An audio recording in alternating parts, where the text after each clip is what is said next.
Colonel Rob Maness has a lifelong record of providing dedicated service to this nation. Having worked his way up from the enlisted ranks to full colonel, he served our country for more than 32 years. He has served as a bomber squadron commander, bomb disposal technician, Joint Chiefs of Staff Operations Officer, assisted the National Security Team with the campaign plan for the global war on terrorism. He authored the first theater nuclear war plan and served as the Vice Commander of America's largest airborne intelligence wing. Colonel Rob Maness is a true American hero.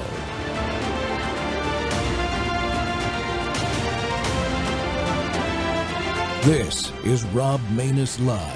So after the assassination of Charlie Kirk, we broke a story about Jolene Hill. She was a middle school counselor here in Oregon at Pleasant Hill Middle School, and she said some egregious things about Charlie and about how he deserved it because he believed in the Second Amendment. Well, 3 boys took a stand at the school board meeting to speak out against Jolene Hill. Here's what they had to say. I'm so proud of these guys. We're also proud members of our Turning Point USA chapter for high school students here at Coachville. Earlier this year, we had an opportunity to attend Turning Point USA Youth Summit, where we met Charlie Kirk and heard him speak in person. His words had powerful impact on us and helped us shape our perspective on young people who are engaged in the future of this country. That's why we were shocked and deeply saddened by the news of his assassination. Losing someone who inspired and empowered so many students like us is heartbreaking. What made it even harder was learning there's an adult employed by this district who carries the position of authority over students who openly praised his death on social media. As students, it's difficult to feel safe and supported when we know there are educators who celebrate violence against someone whose beliefs align with ours. We are not asking everyone to agree with Charlie Kirk's 4 hours, but we are asking for basic human decency, professionalism, and accountability for building trust with guiding students. No one, student or adult, should celebrate political violence, and no student should fear bias or mistreatment because of their beliefs. Well done, gentlemen. We need more young men like you to rise up in America. Keep being bold. Keep being courageous. I know Charlie is proud of you. We are proud of you. Thank you for taking a stand. We got to continue to stand against evil. We're not letting this stuff slide anymore, man. Let's go. Welcome back to Training Tuesday. The Rob Maness Show's live on Worldview Tube and our X Spaces simulcast. Well, only one man has to take a stand to start a change. It only took one young man to stand up over 10 years ago that led to the change in our country that you just witnessed in that clip. Young men and women are stepping up after Charlie Kirk's murder, first in his defense publicly, and even more importantly, now to take action to keep the movement alive and end the momentum. A movement that has energized citizens from all walks of life and all generations to insist our most basic values like freedom of speech and the right to keep and bear arms are protected and used in public. Our freedom to worship is now back in the public square where it should have been all along. It took one man standing for peace, Donald Trump, to end the war in the Middle East with a historic peace deal just yesterday. One man against all the odds. Yes, our ancestors taught us it only takes one man standing up for what he believes. We celebrate these changes and are encouraged that they will continue. In America, it still only takes a single man to change things. In the case we're discussing today, that man is a former U.S. Army Special Operations soldier and small business owner who has acted on his instinct to step into the fire for us before. When an entire response operation sprang up around him and his band of brothers made up of volunteers who shared the same background that saved many lives during the Hurricane Elena response and is still having a positive impact there today. Even former President Trump, at that time he was former, visited this man's operation and helped focus on the disaster. Well, my guest today is that man, Adam Smith. He's the founder and CEO of Savage Freedoms, a family man, a U.S. Army Green Beret veteran, and he is running for Congress in North Carolina's 11th District in the Republican primary. Adam, welcome back to the Rob Maness Show. Good morning, Colonel. Thanks for having me. Yeah, it's good to have you back, man. Today the president flew back from like a day trip to the Middle East yesterday, late last night. I think he got in at like 3 o'clock this morning back at the White House, and he's gonna award the Presidential Medal of Freedom to Charlie Kirk posthumously. today, and today's Charlie's birthday. So happy heavenly birthday, Charlie. I know you are proud to see what is happening in this country and even around the world with Turning Point USA and your movement that you started so many years ago when we met as a teenager. But that just tells us that what the president's going to do today, he's keeping his word to Charlie's widow, Erica. And he's also very serious about Kirk's effort in his young life and what it did to change America. Your thoughts on it? Well, I think your opening monologue was right on point. I mean, ultimately, it only takes one man. We've watched it over and over again throughout the history of the United States. One individual who has the ability to ignite and motivate the base to take massive action. We watched it during the Founding Fathers and ultimately the writing of the Declaration of Independence, and how those group of men, that small group of individuals, came together and changed the face of the world by ultimately leading a rebellion to defeat the largest empire at that point in the history of the world. And I think, ultimately when it comes to what Charlie's doing and what he's done and now what Turning Point is doing, it was always about putting his faith first. It was always about putting his belief in God first. I mean, the thing he wanted to be known most for was being courageous in his faith. And I think, now more than ever before, bringing our faith back into the mainstream, bringing our faith back into the public square. We should have never had to sit in the corner and whisper because we were afraid we would offend someone about our faith of Christ. We shouldn't have to have whispered in the corners about political policies that we supported or thought were good for the nation because we might offend someone or we might get canceled in the process. There is a spectacular revival happening across the country, and it's going to take young people. It's going to take people under the age of 45 to take massive action and continue to move this movement forward, because it's their voices. We are the next generation. And it's the guys that are my age, the guys that are younger than me, the guys that are in their late 20s that are going to have to continue to carry this message forward and continue the mission. Yeah, I think you're absolutely right. Charlie would have been 32 years old today. So I met him when I first ran for U.S. Senate, started in 2013. So I was seeing him go on to college campuses already then. I think he was still about 19 years old at that point. So we've been following each other and supporting each other on social media all this time. But one of the things that I didn't realize is that there were two things, really. One is that he was really witnessing the gospel for Jesus Christ, but doing it in the framework of freedom of speech, freedom of thought, freedom of belief, to try to change young Americans' lives on college campuses. But, up until last year, I really had never been able to get to any of his big events that he's did. And he was really very good at it. I actually got to speak at AmFest last December from the stage. And the interesting thing that struck me was I didn't realize that Charlie had energized my generation and the generation 10 years before me. I'll be 64 next month. So the boomer generation, and I'm like right at the leading edge of the X generation. I didn't realize that those folks were as energized as the young people. And it was at the events that you could see that, because they would come together in one room and it would be about 50-50. Yeah, I spoke, or I've spoken at 2 or 3 different Charlie Kirk vigils at this point, and I'm going to be speaking again tonight in Waxhaw, North Carolina, at another Charlie Kirk vigil. And you're absolutely right. It is not just my generation or those younger than me. Charlie and his movement mobilized everybody. Everybody got fired up and excited when they heard Charlie talk. And I think more importantly now than ever before, watching what happened to him nationally and internationally. I mean, it was all over the news everywhere. It was all over the internet. You couldn't not see what happened to Charlie, even if you were trying not to see what happened to Charlie. It's mobilized Christian conservatism in the United States like nothing I've ever personally experienced in my lifetime. And I think that we're at a point now more than ever before. People have to remember that Charlie's mission was not to sit quietly on the sidelines. Charlie's mission was to evangelize the word of God and also at the same time promote the founding principles on how this country was founded upon. And I think if we recognize that, we as Christian conservatives, in general, we as conservatives in the United States, we have to remember that we now have a responsibility to carry that flag. The mission is to not sit on the sidelines. We get distracted too often with all the shenanigans that's going on in the world, and we get distracted by all of these other things that Kansas City shuffle, look left while we move right. The fact is that we have to stay target focused and mission focused like never before.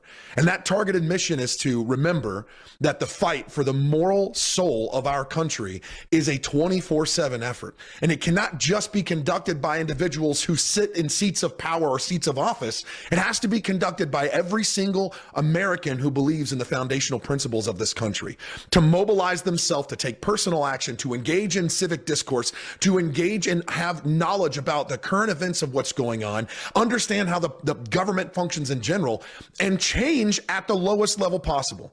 Because that's where it starts. It starts in the school boards. It starts in the county commissioners. It starts in the town commissions and town mayorships.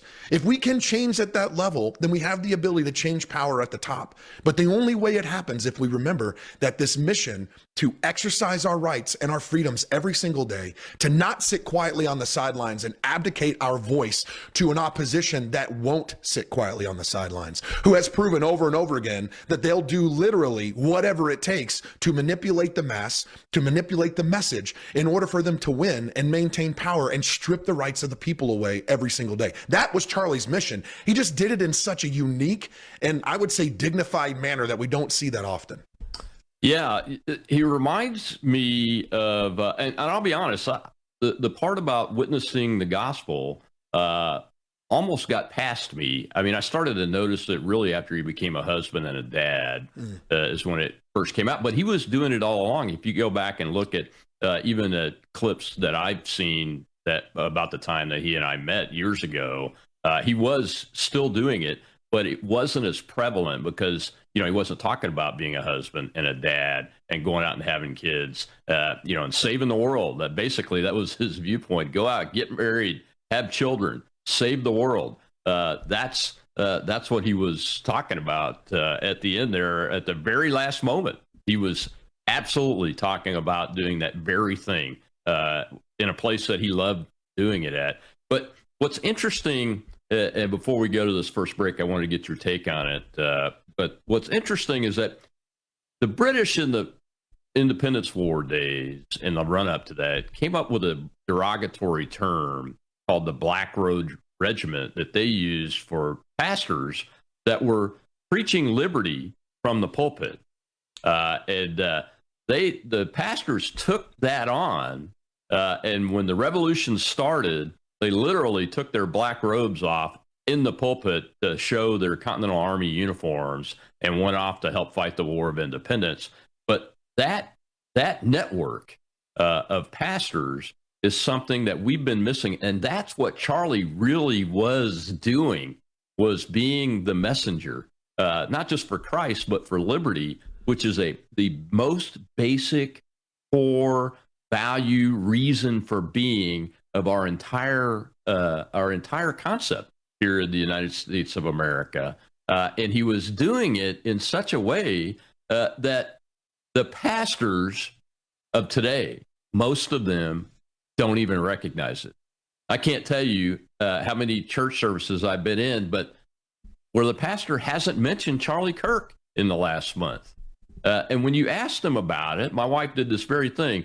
She went the very first Sunday because we've been in church shopping mode in our new location here for a couple of years now. And she's told the guy didn't mention him in his sermon. And she walked up to him and said, "Hey, you know, I just want you to know that I'm here because of Charlie Kirk.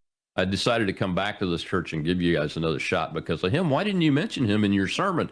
And the guy goes, "Oh, my grandsons love him and everything and blah, blah, blah." But he never would explain why. And it's because of timidity, a lack of moral courage, a lack of the ability to see. And that's what you're talking about. When you're talking about, and we're talking about people that are not in power having to be the ones to shoulder this movement and this energy. That's the kind of example we have to show people so that those pastors like that can see and really get behind the movement because we need another Black Robe Regiment. Yeah, I think, you say the term timidity, and unfortunately, I think our politicians have gotten to a point where they forgot the concept of being a statesman. Being a statesman is not being a career politician. Being a statesman is not constantly seeking the trappings of whatever office or title or seat that you sit in. Being a statesman means that you have a target and a mission to accomplish when you go to the Capitol. And then when you're done with that mission, you go home and you go back to being a productive member of society. On top of that, no longer being timid because you're worried about offending someone for your next reelection ploy. I think at the end of the day, this is the number one conversation I've had with so many people while we've been on the campaign, which is this. It's about time that someone stands up and is willing to actually voice what's actually going on for the American people, and somebody that's willing to go and, if they have to, flip over tables and kick down doors. It's what we did very well in the military, Colonel. You know that. Yeah. I know that's what we did. Yeah. Why isn't that same mentality being held by those individuals who call themselves selfless servants or servants of the people? Because politics has shifted. And you and I have both seen it in our lifetime. Politics has shifted away from being outspoken individuals about supporting your constituents and we the people, and turning into a politician, which is a career individual only seeking reelection. And 9 times out of 10, it's at any cost. And I think that there has to be a major pushback on this. And we see it happening. We see guys like, Congressman Pat Harrigan stepping up, Senator Mullins. We see Senator Ted Budd. There's a lot of individuals who are willing to speak up and push back. And we're watching them firsthand do it. And we're also watching them call out timidity and take massive action. And they're doing it in such a way that's in the betterment of the American people. We have to see more of that. We have to see more statesmen take action and less politicians. We certainly do. And more money changer tables tossed in the temple like Jesus Christ did, which is what you're talking about. We'll be right back with Adam Smith after this commercial break.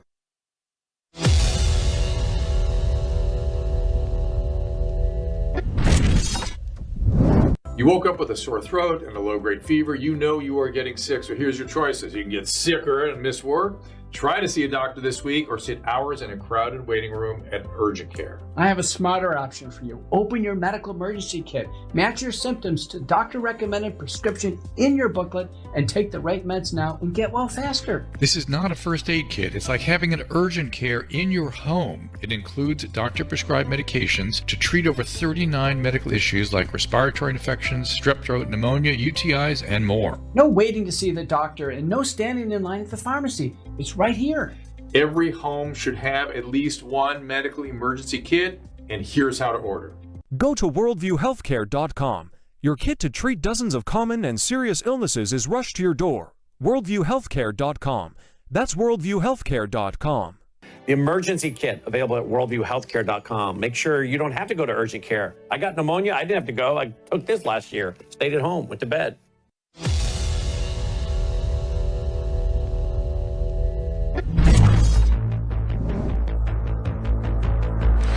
This is a town hall, so let's get to some questions. Let's do it. The first question is from Adam. How are you, Senator Vance? What's up, man? How you doing? Good, a little tired. For the last 14 days, myself, my fiance, and some awesome pilots behind us have been delivering supplies all over Western North Carolina. God bless you guys.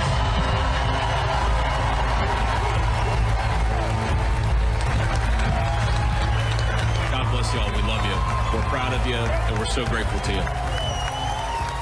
The question is, can we have a conversation about revamping a national disaster strategy so that we can utilize retired veterans and special operations personnel who have been leading the charge hands down in Western North Carolina and effectively provided food supplies and medical aid and assistance to thousands and thousands of lives, and revamping the national disaster strategy in the United States so that we can make it more effective? I am sick and tired of weak representation in Washington. Aren't you? I think it's about time we have leadership with backbone in Congress. As a Green Beret and founder of Savage Freedom's Relief Operations, my team, the people of Western North Carolina, and I demonstrated to the governor and the Biden regime exactly what the backbone of the mountains looks like. That's why I'm going to D.C. I'm Adam Smith, and I'm running for Congress in Western North Carolina, and I approve this message. Welcome back to the Rob Maness Show. And, it's Charlie Kirk Day is what it is here in the United States of America. And my opening monologue talked about one man. that can impart change when change is necessary. And my guest today is that man, Adam Smith from Western North Carolina, where my family's home ground, ancestral ground, is even to this day. There are Manesses living in that part of our country. And Adam is the exact type of individual from those mountains, from that ground, that Americans have fought for since before the American Revolution and bled and died for all the way up to today. And he's running for Congress, not because it's personal, but because he sees what needs to be done and the people with the power are not doing it. Adam, welcome back to the show. I had to show the little video there from your campaign website because it tells that story. You guys did a great job with that. It tells the story of why in a very short period of time. What are the main pillars of policy pillars of your campaign? Well, the very first thing that we're looking at is reorganizing FEMA. You know, there's been this big conversation about disaster response and disaster relief, and the money has not been flowing as effectively and efficiently as it could be back into Western North Carolina. And there's a lot of my neighbors that are still living in campers. There's a lot of my neighbors that are still trying to figure out how to rebuild their business, and they're holding bags of small business loan debt that they've already got. And right now, really their only options 9 times out of 10 is to file or submit for a small business associate, an SBA loan, which gives them another bag of debt. So, you know, we have to be able to look at the effectiveness and the efficiency of moving taxpayers' dollars that they've already paid in taxes back to them. And ultimately, we have to do away with continuously pulling power back into the central government. The idea is to reinforce and incentivize the states to be able to process their own issues and handle their own issues and run their own money.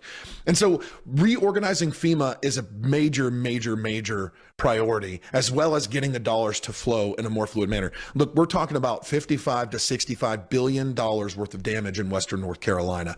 There's so much infrastructure redevelopment and small business reinvestment that has to happen that we have to look at a multitude of different options.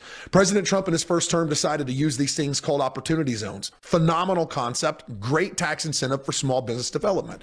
Well, we have a great opportunity for reinvestment into the region, and that should be a conversation that we have with the president, which is what sort of opportunity zones can we bring into Western North Carolina to incentivize the investment and regrowth in small businesses? That's one piece.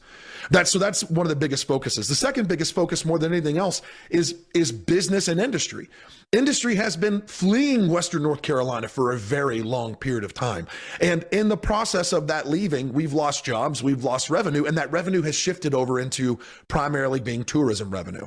Now, it's not necessarily a derogatory thing to have your revenue from tourism. The problem is when you put all your eggs in one basket. And a majority of the small businesses in the region are triply damaged because they are holding a bag of debt. The only way to rebuild is to get another bag of debt. And now they're out almost 2.5 quarters of potential revenue generation because tourism has been on the down, has been lower since the storm happened. So, you know, look, if we can look at the ability to move taxpayers' dollars that have already been paid in taxes in a more effective and efficient manner to incentivize states and empower states to take that action and let them manage it at the lowest level possible and move power out of the central government and back into the hands of states, I think that changes the effectiveness and efficiency by which we can make this happen. That's a big goal, my friend. You know, money is power, and centralized power is even more power.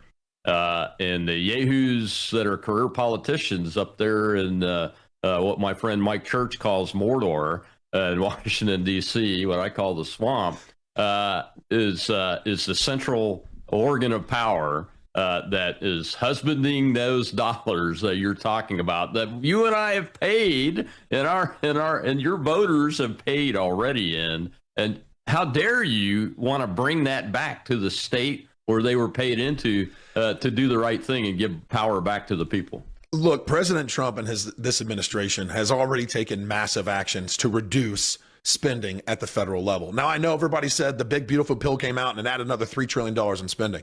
Well, sure, it's added another $3 trillion in spending over a period of time. But at the same time, we're watching real time the reduction in the federal government workforce.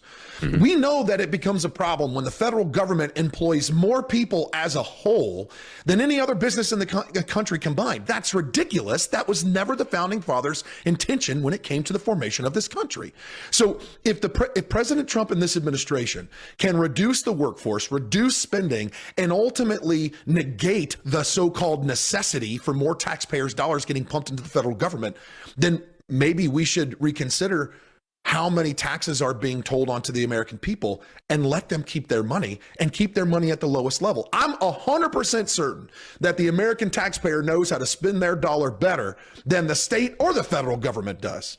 So a major reduction and overhaul in taxes, a major reduction and overhaul in how much money people have the ability to keep vis-a-vis how much money we want to continue to pay to a government that just wants to send those dollars overseas. Look, we watched real time in Western North Carolina when people were still living in the depth of winter in tents and campers. And we watched FEMA under the Biden regime cut something like 22 million, it was maybe even $22 billion, and sent it to illegal alien housing facilities in New York. Mm-hmm. And that's not a conspiracy theory. We know that to be a fact because they came out and stated it. They also came out 10 days into the new fiscal year and said, we have to reduce our spending because we're not going to have enough money for the rest of the year when it comes to disasters. That's American taxpayer dollars. While we in Western North Carolina were living in tents in the winter, money got sent to New York and other locations by FEMA, which is supposed to be the disaster relief organization of the country. And it didn't go to the people that needed it the most. It went to illegal aliens in this country. That is not how we spend the American taxpayer's dollar. And I'm pretty certain that we as taxpayers would have kept that dollar in our pocket if it could have helped us recover from this storm. Yeah, absolutely. The on your initiative to reform FEMA. Now, the president ran on, if I remember correctly, some kind of concept that eliminated FEMA the way it exists today. How would your proposal fit into the president's policies that we're seeing developed from a public perspective? It's coming out slowly, I think. Yeah, it's coming out really slowly. I haven't seen anything come yet from the FEMA Review Council that was founded nearly a year ago at this point. But I think some of the critical takeaways would be, the first thing is rather than doling funds into FEMA and those funds then get pumped into each individual agency like the Department of Transportation or Housing and Urban Development, HUD and DOT already have disaster relief buckets of money. So how about we let HUD and DOT what HUD and DOT does and work at the federal and state level as agencies rather than trying to have a singular choke point, which would be FEMA with its coordinations on how that functions and operates. The second thing would be is FEMA was never designed to be an immediate response organization. So how about we shift the way we dole out funding and move it into block grants, and those block grants can be doled out to the state level, and then the state can utilize those block grants to put it down. But I think there has to be some specific legislation, and I don't like more regulation. However, if we can regulate how executive branches at the state level receive disaster funds, right now, 9 times out of 10, the fund goes into nearly a slush fund, and then the executive branch has the ability to do with it what they want. Now, it's political suicide not to spend those dollars with what they're allocated for. However, every time the money gets touched, there's another 10% administrative fee. So $100 million comes down, $10 million disappears. And by the time that dollar gets to the taxpayer, we're sitting at 40 or 60 cents on the dollar versus what the actual dollar was coming out of the original allocation. So we have to change how dollars are appropriated. We have to change how dollars are moved, and we have to change the legislation on how they're spent when it gets down to the state level. Now, I know that sounds contradictory, but ultimately it's not, because that's specifically disaster relief funds. And if those funds are used to rebuild roads, rebuild infrastructure, rebuild small businesses, and block grants at a state level, which would be another conversation to be had with state legislation, that incentivizes those dollars to get to the lowest level possible, and that's the target. Exactly right. Well, we're going to take another commercial break. We'll be back with Adam Smith, congressional candidate in North Carolina, District 11, in the Republican primary. He's the Republican you need, folks, because the other guy didn't get the job done. We'll be right back.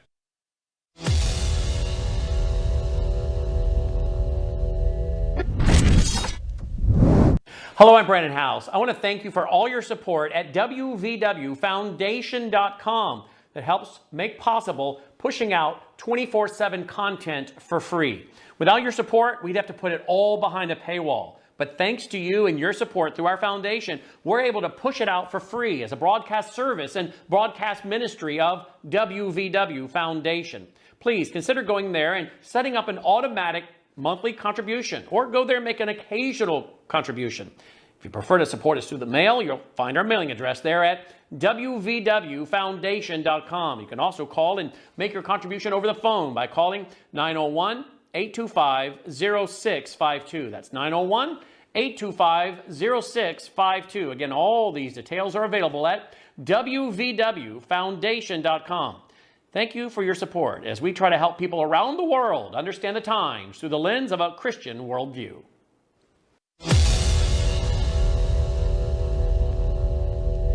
And life is too short to sit on the sidelines. There is a moral crisis that's happening in the United States, and the moral decay that we continue to watch, it has to be abated. And to sit on the sidelines means that we abdicate our voice. We abdicate as conservatives. We abdicate our position to push back and have a say in the direction of this country and this government. And when my daughter is 20 years old, will I be able to look in the mirror and tell myself that I did everything I could to be a service to my country at every opportunity that presented itself? And is this country a better place? And is it ready for her to step into the world to create some level of success? As of right now, I can't say yes to that. And that doesn't sit so well with me. Wow, that's a powerful message. Welcome back to the Rob Maness Show. It's Charlie Kirk Day. The president's going to award him the Presidential Medal of Freedom, the highest civilian award in the existence of the country.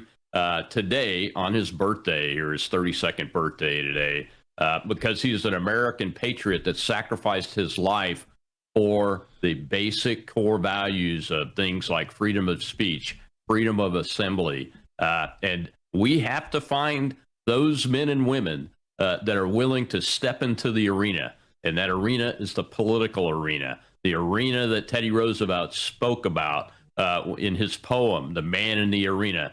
You have to do it. We have to get this job done. And once they're in the arena, they have to stay for as long as it takes, whether they're in office or out. Believe me, I've lived it since 2013, and my family's lived it, and we have to stay in here because this fight is worth the effort. And my guest today is Adam Smith from Western North Carolina, Congressional District 11. He's a Republican primary candidate for the congressional House seat there in 2026. And Adam, that clip there, I had to show it because you talk about when your daughter's 20.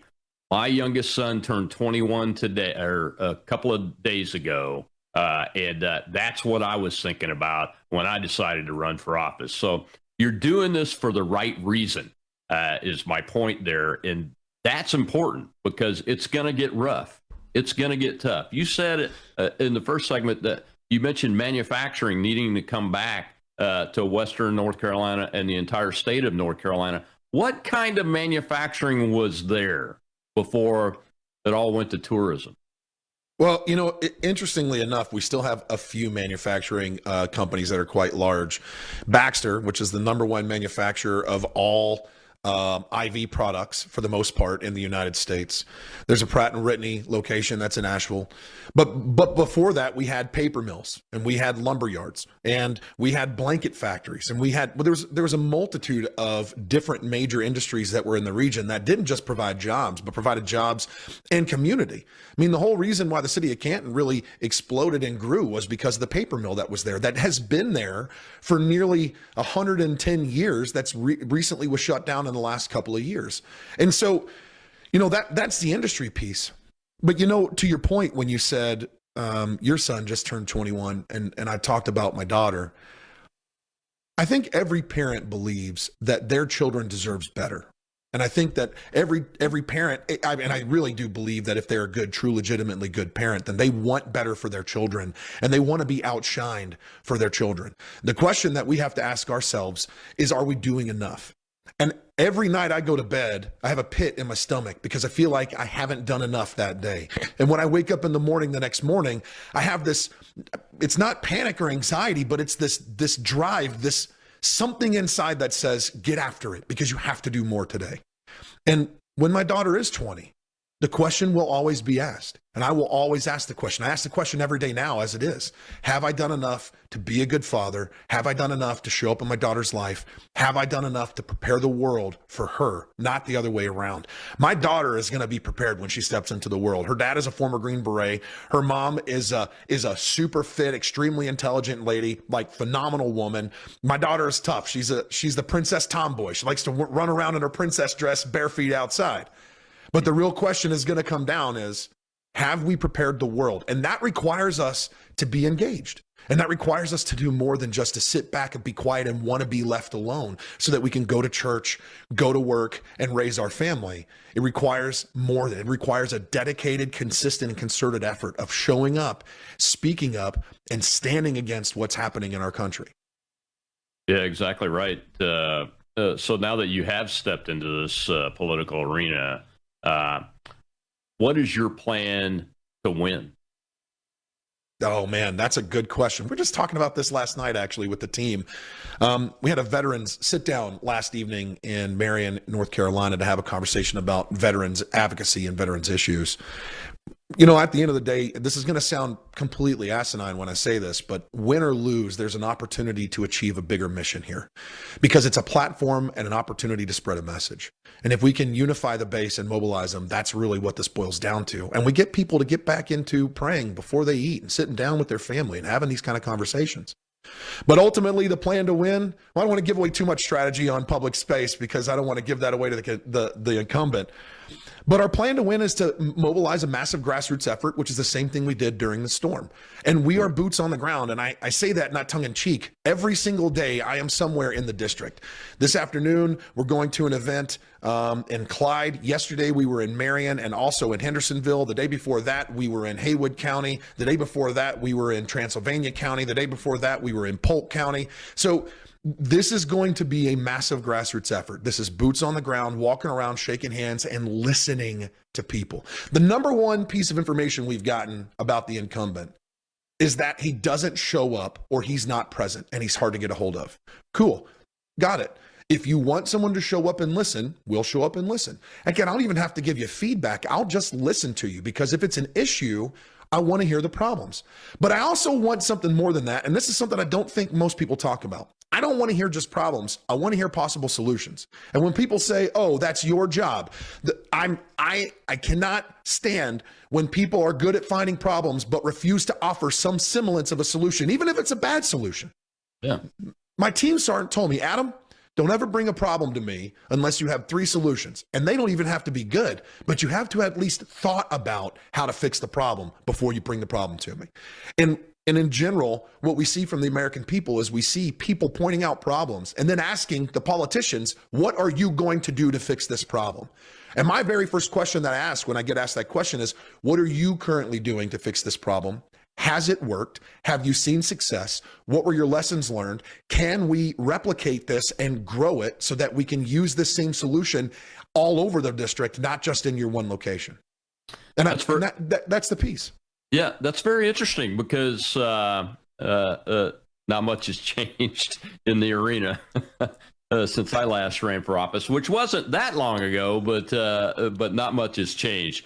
The most common complaint from the voters that I used to hear about and still hear about, because I'm active in the GOP party apparatus here in Mississippi, but the most common complaint is the solution that was come up with in Washington doesn't work. We need solutions from the American people that want to send us to Washington or to the state house or to the city council or the county commission or whatever you want to call it, whatever level you're talking about, to work solutions that will work. And that takes all of us putting our minds together. And the last thing we want to do is see a federal solution that costs trillions or billions or millions of dollars, and it's ineffective and it doesn't work. It would be far better. There's a reason why companies all over the world use pilot programs to test market reception, product value, and the like. They do testing on potential concepts or solutions before they go out and spend, hundreds of thousands or millions of dollars on marketing the product. The United States, the federal government especially, they don't have a fiduciary responsibility in general to the American taxpayers' dollars because they prove it with their action. We continue to send billions of dollars overseas into programs that aren't necessarily in the best interest of the American people. And at the same time, we don't listen to solutions from the American people. Now, granted, there are some things that even I don't know about, just like when we were in the intelligence community. There's things that we don't know about. And there's some other considerations. But when you get to that position to have the ability to be read into those programs, then you listen to a possible solution, and then you consider third and fourth order effects on the back end of that to see if it's viable and feasible. It would be amazing if we could have leadership stop operating like politicians and start operating like small business owners that understand that we have to find an effective solution, test the efficacy of that solution, and then figure out how to replicate that solution at the lowest level possible before pumping trillions of dollars into some effort that doesn't have efficacy or efficiency on the back end. It's ridiculous. Yeah, it's very interesting because, we're in the middle of this government shutdown now. I've lost count how many I went through as a military member and everything, but I'd never lost any pay. And the military was paid today, folks. I'm hearing from folks that are on active duty that said the pay was made, but the plan the plan that President Trump's team put together to get that pay made was opposed by the so-called smart people in the media in Washington, D.C. That tells you the story that we're talking about, doesn't it? Got about a minute left before we go to the last break. I think it speaks for itself. I mean, look, if the smartest people of our country are running the country, I think we have some serious worries and concerns when it comes to individuals who continue to vote against common sense policy. And, we hear that term common sense policy or common sense legislation all too often from the left, but that's because their common sense legislation is compelling language or compelling speech, as incentivizing or, producing hate crimes against an individual who says that a man can't be a woman and a woman can't be a man. When it comes to paying our military, I would say that's pretty common sense.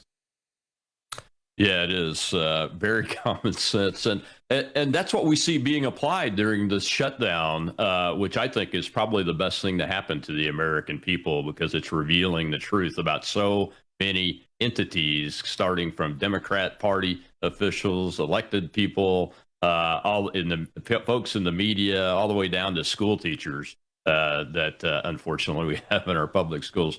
Well, we got to take one more break, and when we come back, I want to shift focus to foreign policy a bit and talk about this peace plan that the President of the United States has pulled off so far, phase one of it, and then phase two, and what ideas you'll offer as a congressional member in that process of developing a sound national security policy that doesn't include endless wars. We'll be right back with Adam Smith.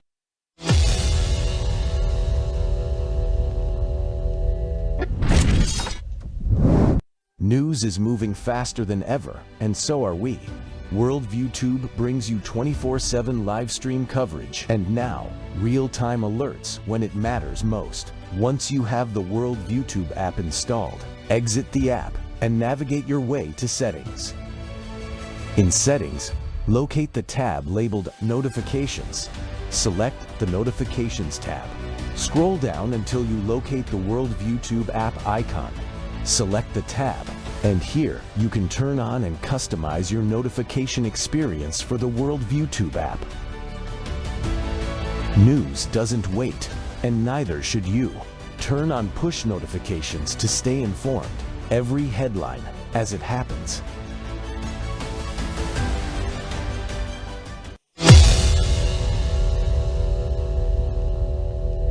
We saw President Trump there taking the time with the hostages. And once again, you're seeing that empathetic side of President Trump really come to the forefront. You're seeing the fact that this is a man who, and Steve, you and I were down at Mar-a-Lago, and we were at that event where President Trump came out and talked about the casualties in the Ukraine war he was talking about at the time, but you could see it in his face and you could read it in his eyes that this is a man who deeply, deeply cares about the wounds of war, who cares about the blood that's being spilled. And this is exactly the same man who would speak out against the global war on terror during the height of the Bush administration, one of the few people as a Republican to do so, and then, of course, became the first Republican to speak about this on the Republican stage back in 2015, 10 years ago now, 10 plus years.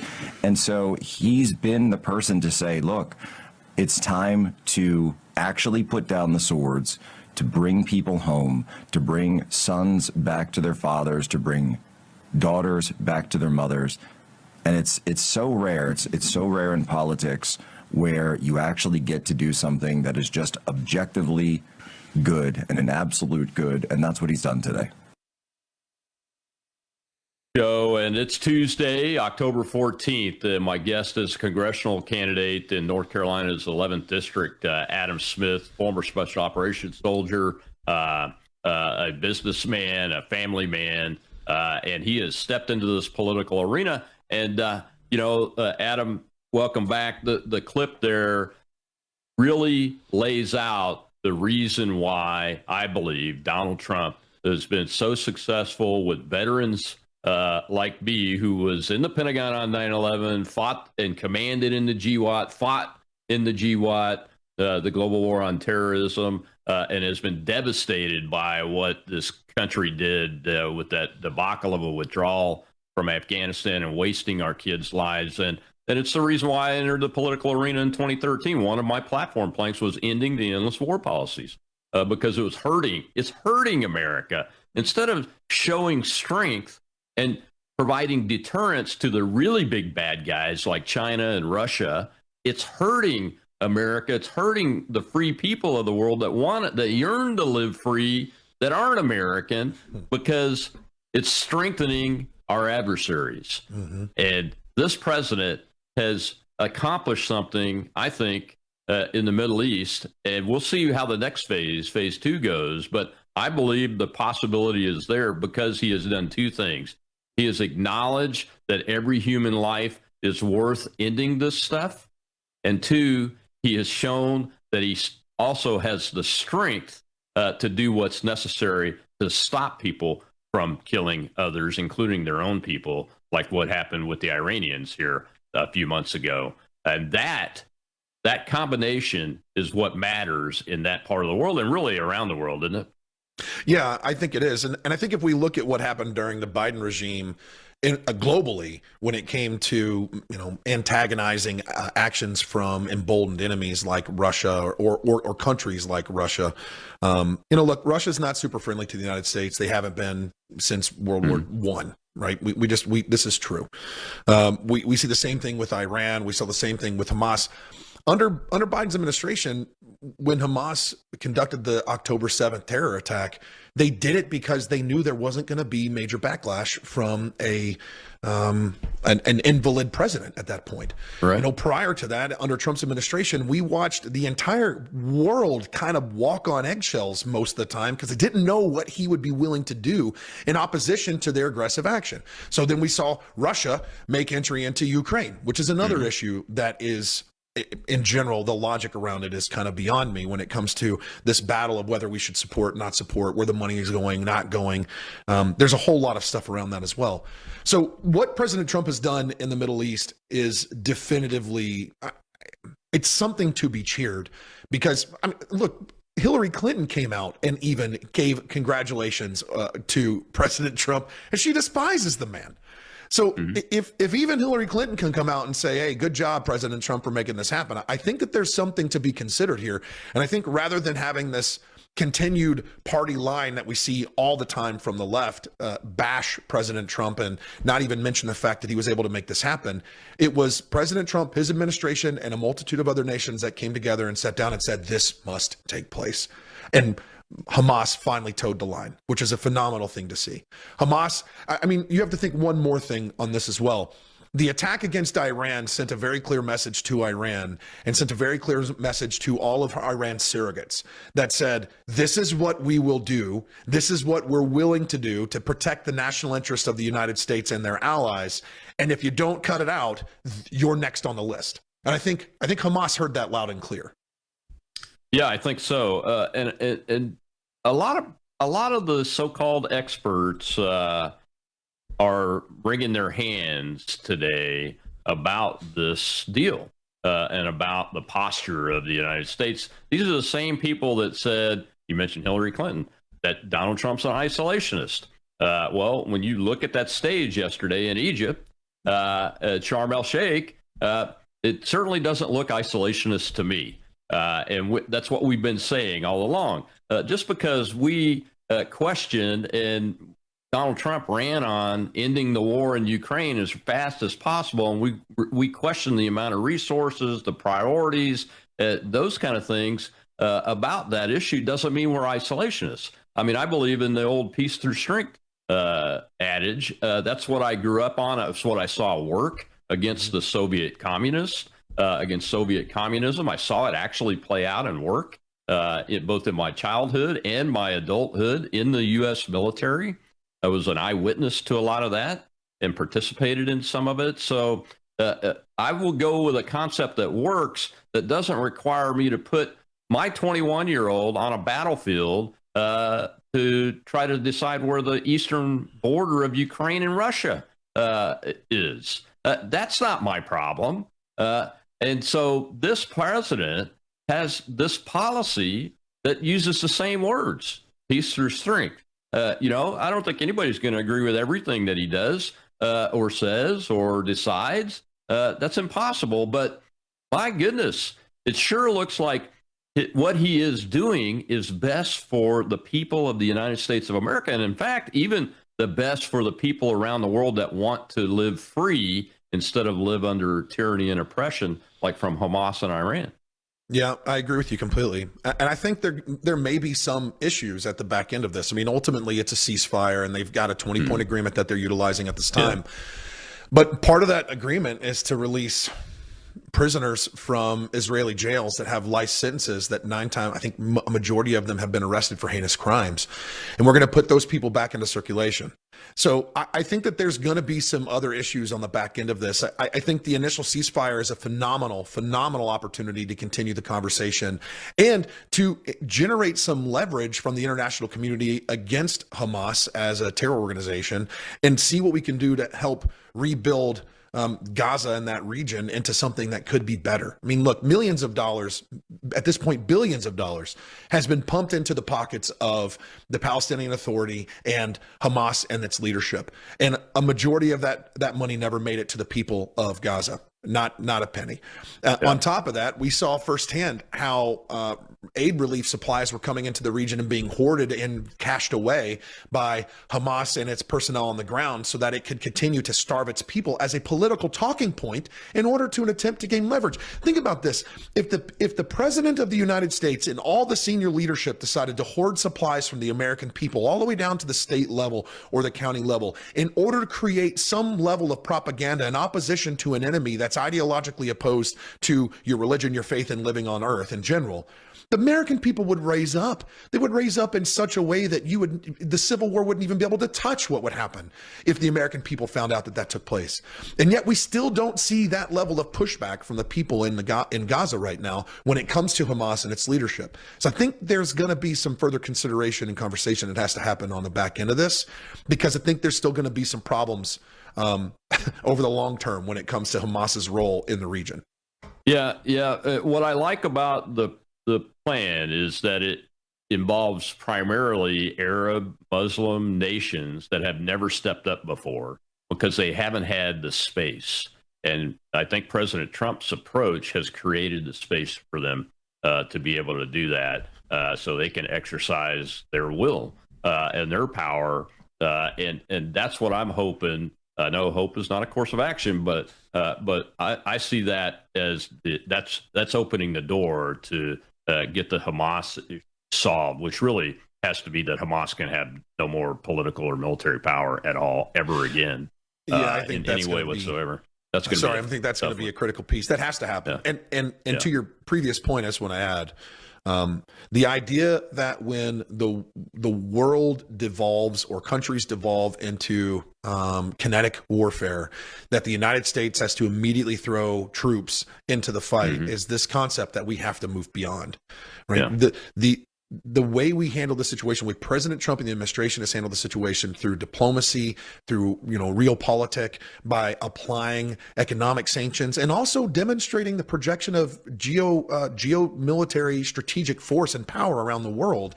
That's the way to do this. Do it in a way that preserves the life of the American people. That is an American first agenda. Exactly right. And that's what your agenda is America first in your campaign. We got a couple minutes left here, Adam.